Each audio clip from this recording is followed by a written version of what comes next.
Hey, and welcome back to Blacklist Universe. One more time, Mike fixing Concord. I am Mike, and I am going to fix TEO today. TEO, or who I affectionately call Token White Guy, features some unique characteristics. Let's see what he's got. He's got cyborg eye. He has the 80s headphones. He's got hockey pads with a seatbelt hook on it, MC Hammer pants, and rubbers. And again, he is the token white male. He's probably straight. Anyways, let's fix this guy. Before we jump into that, allow me 30 seconds to introduce myself. My name is Mike S. Miller, 32-year professional comic book creator, video game concept artist, writer, blah, blah, blah. I'm the creator of multiple intellectual properties, including Imaginaries, Deal with the Devil, Six Gun Samurai, and Lone Star. Available to pre-order at lonestarcomic.com, link in the description below. Our vision here at Blacklist Universe is ultimately to create a multimedia venture to bring quality and ethics back to storytelling.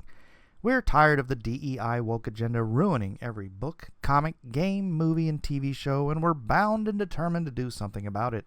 If that sounds good to you, then join us by subscribing and maybe even supporting us as a channel member. No one can fight the culture war alone. We're here to fight and to make a difference, and we hope you are too.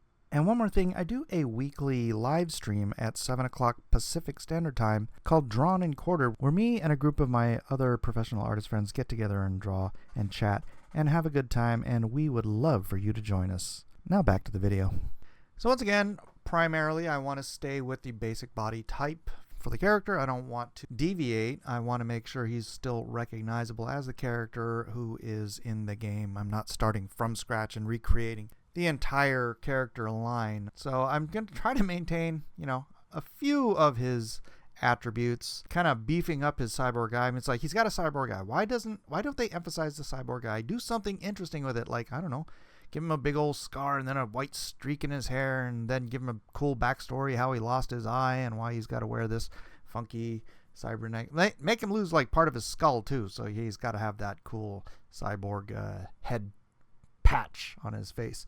The hockey pads weren't really doing it for me, so I gave him a little bit more sort of teched out, modern, if not science fiction based armor. I maintained the one shoulder pauldron look, although I honestly don't know what that whole seatbelt hookup thing was for. It was really freaking weird.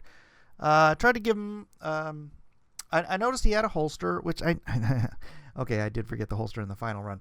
But I gave him the belt to hold his holster on. I made that, once again, asymmetrical. Shoulder pads asymmetrical, belt is asymmetrical, eyes asymmetrical. So this is going to look like a very unique character. He's definitely not an NPC. I even changed the length of his sleeves. They gave him like just standard t-shirt sleeve length shirt. He's wearing a t-shirt. He's wearing a t-shirt with MC Hammer cargo pants. Rubber, like, you know what rubbers are, though, the rubber boots you wear in the rain when you're a kid. I mean, that's what, like, half of these characters are wearing rubbers. What is the deal? It looks, I mean, put some effort into it, a little bit of effort into making, something that looks moderately cool. This is a science fiction video game, so you have the whole world of science fiction to choose from, or make your own stuff up. Heck, use AI at this point. AI could do a significantly better job than the people who made this game. Obviously, I moved the gun so you could actually see his design. I took the headphones and I gave it more, I don't know, like they're cybernetic, like it's something stuck to his head, that's part of his head. Maybe when whatever nuclear blast took out his eye, it also took out his hearing, so now he's got to wear these augmented ears, and he didn't get them from some high-tech place. He got them from some low-tech garage shop where they'll fit you with old robot parts to make you work, because like I believe the lore on these characters is they are not high-end characters. They don't exist in the glittery, shiny part of the universe where they can afford like just having things replaced with I don't know, genetically modified human parts or whatever. They would be using like old clunkier stuff, I guess. I think that's the idiom of the game. But even in that case, if you're living in a future where they have all this extra tech.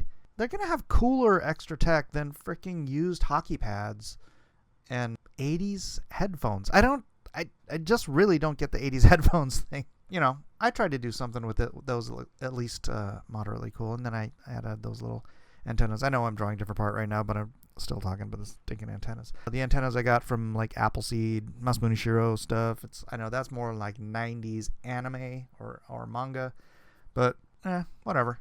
You use what you know, and then what you don't, you go reference. You go try to find some interesting stuff that you can add when you're doing design work. Go do some research.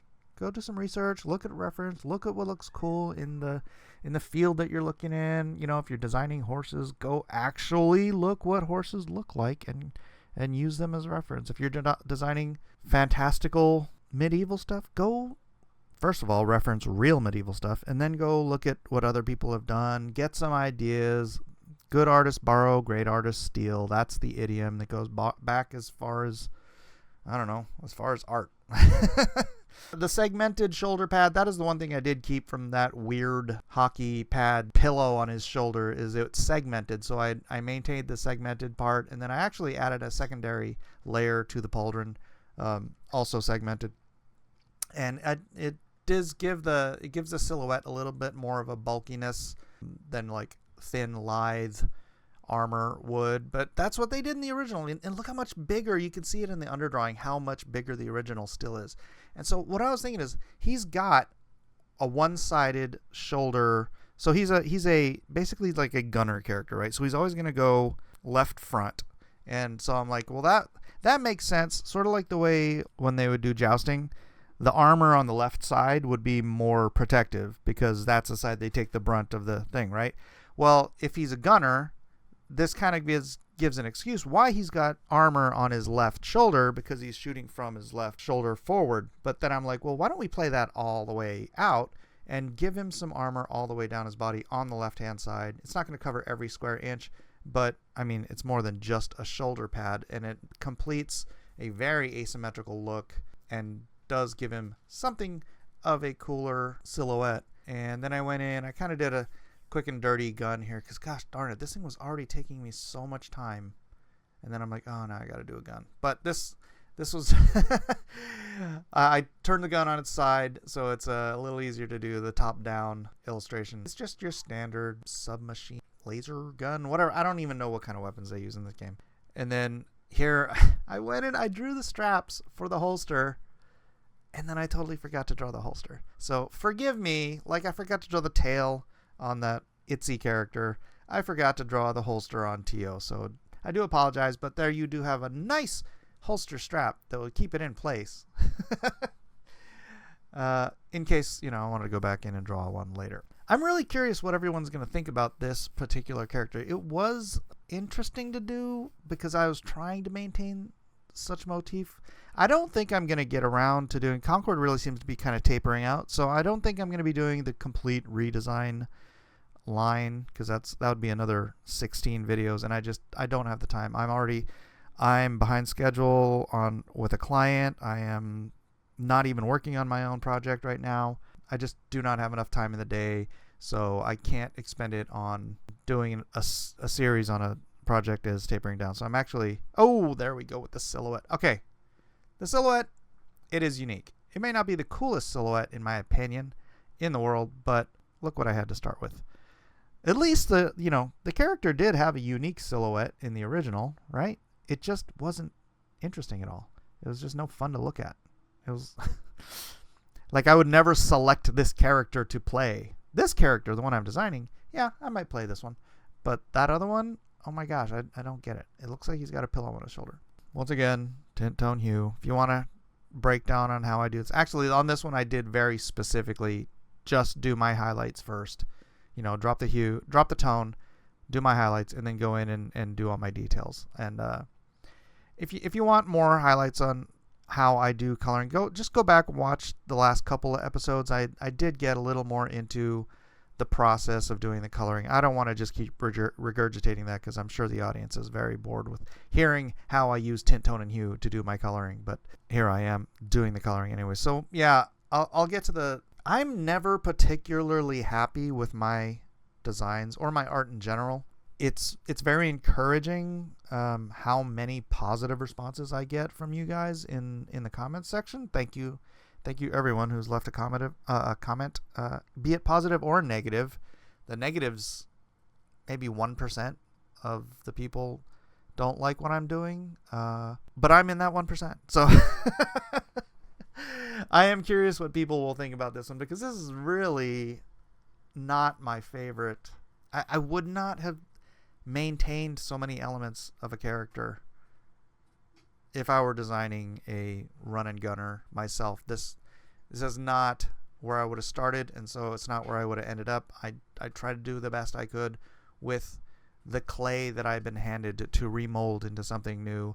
And then I was thinking, it's like, man, and then I have to stick to this god awful color scheme that they gave me. And you'll see it when I maintained it. I wanted to maintain what this character looks like. I want people to recognize it.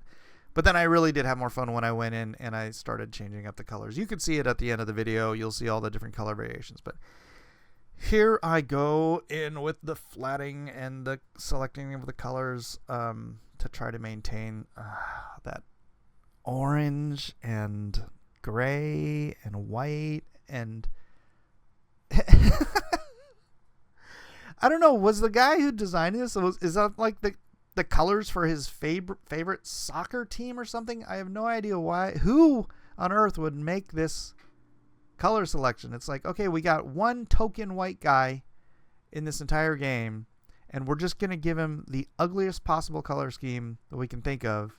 And ta-da, there's TEO. So, I don't know. You guys... if anyone out there thinks this was a good color scheme, let me know in the comments.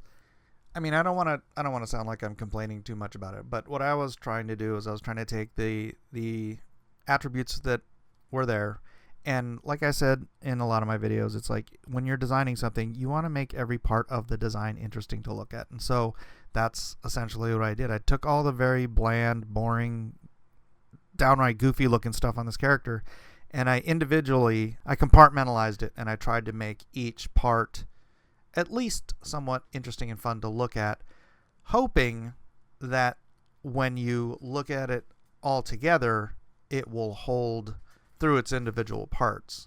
That's not how you want to design a character, generally speaking. You want to have an overall design scheme, and then go in and make all the individual parts interesting, right?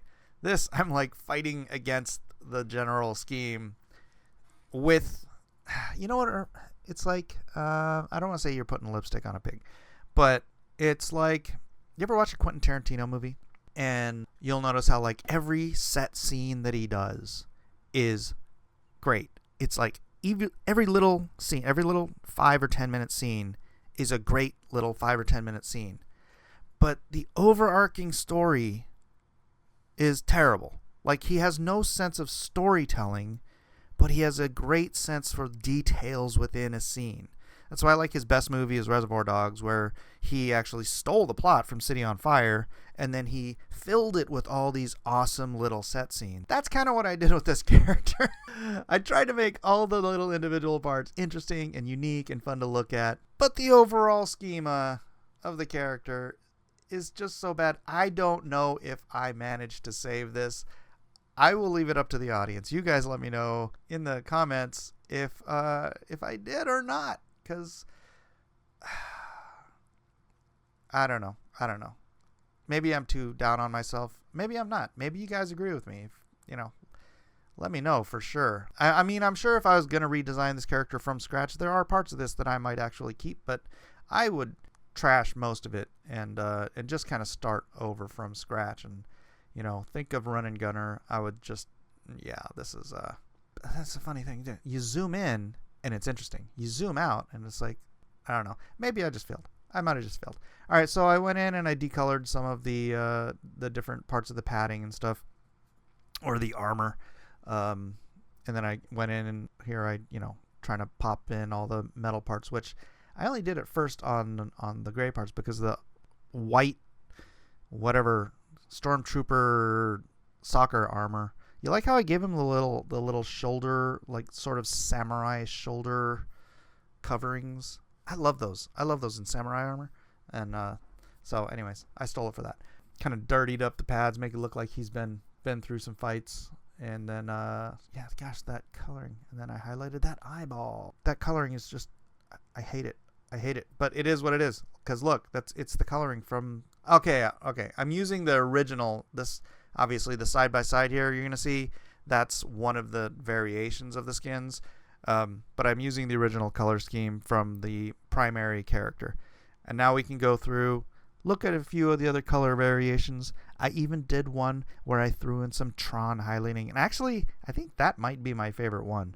Anyways, once again, not sure if this was the smash hit. Like every video I produce, someone says, this is my favorite one so far. I am curious if anyone actually says that this time.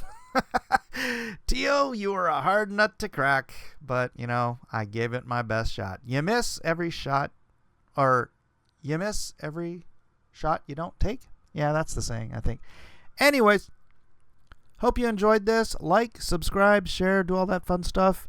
One more Concord video to go, and then it's on to the next subject. And I think I have an idea what I'm going to do. I hope every single one of you are subscribed, but I know that you're not. Please hit that subscribe button before you go, and then go check out one of the other videos, or 10. And hey guys, I'll see you on the next video.